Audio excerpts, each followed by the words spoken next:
I knew this guy that frequented the same restaurant that I did.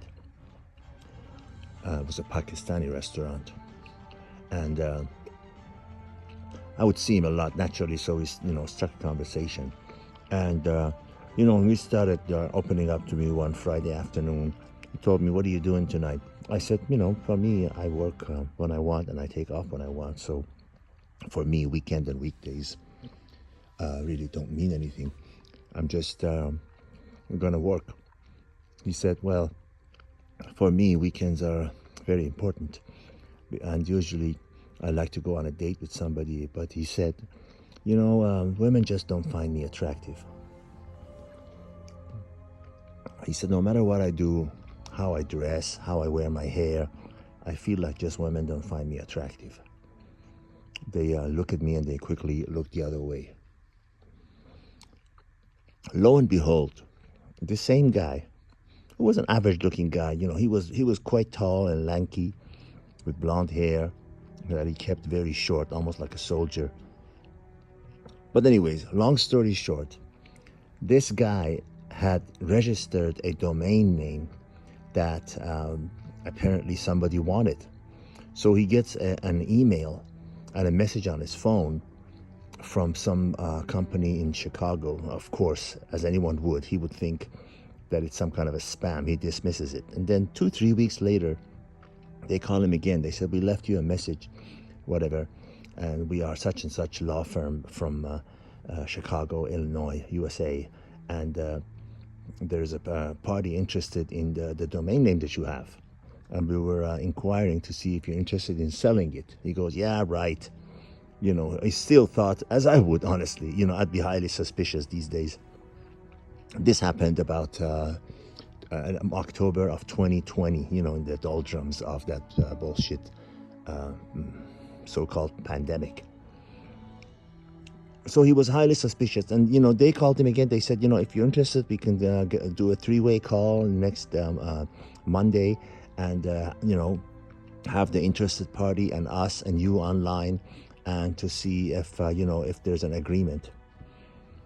Long story short, they paid this guy something. They offered him something like 1.7 million for this domain name that he had registered, and he was working. He was a hardworking guy. He did catering. He did catering 5-6 nights a week, and whenever he could get the job. So he accepts the money. And the first thing he does, clever guy, he goes and buys a place for himself.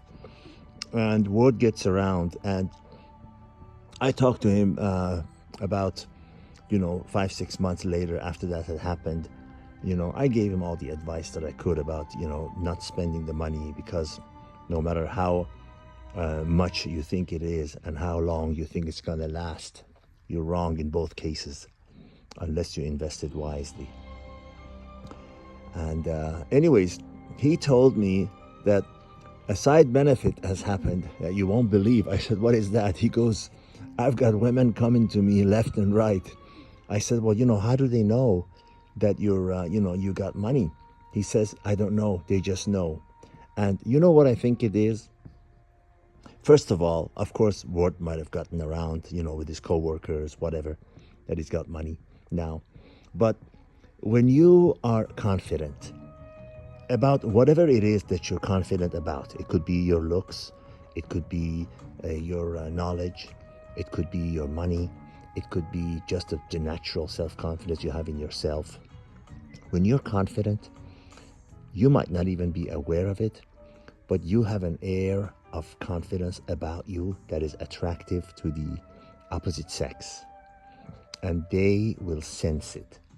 And unfortunately, or fortunately, when you lack that confidence, it also shows in every move that you make, everything that you do, in your body language, in your words, in your behavior, in the way you look at other people, just your overall demeanor. It shows. And I believe, more than the word getting around, it was that was, attracting women to him, because he was making the same efforts to meet women as he did when he was having that conversation with me about how sad and lonely he is and how women don't find him attractive. But now he was making those same moves with an air of confidence, thinking, well, if she doesn't want me, there's 101 more that will want me. And the point of the story is having a confidence, having belief in yourself. You know, if whether or not, have you heard that old saying, whether or not you believe you can do something, you're right? It is very much true. Some of you have already discovered it and already know it, and others hopefully will experience it. Well, I've got to go because my movie is about to start. All the best from Paris, France.